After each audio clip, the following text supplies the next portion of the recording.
No ma joon piima siis, kui on piima isu ja seda on päris tihti ikka. Et piim on hea ja see on tervislik. Mina joon ainult piima, ei joogivett. Ma ei tea, ikka vist, et äkki kui leht sööb märga rohtu, et siis vett satub ka sinna äkki. Mina ja vasikas, kõik maailma elusolendid. Mina ja vasikas joon ainult piima. Mina ka.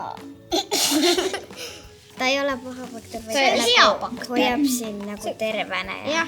Arvan, et see on tal juba et see on mul juba sees olemas äkki. Ta on hea piimahappebakter, aga ta kaitseb nagu sinu keha ja võitleb pahade bakteritega.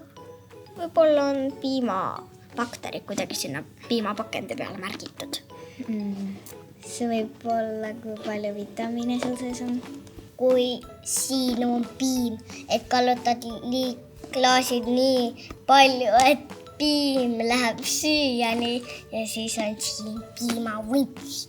See kaltsium on seal sees mingisugune aine, et see tugevdab luid ja teeb hambad tugevaks. Jah.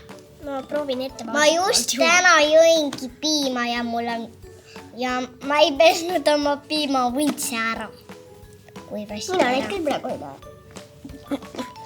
Piip. Pastöriseeritud. Ma tean, ma olen seda lugenud, pastöriseeritud maapiim on mõnikord neil suurtematel 2-liitristel pakendidel peal kirjutatud. Ma olen vist rääkinud sellest ka näiteks lõunalauas, aga ma ei mäleta eriti, mis see oli.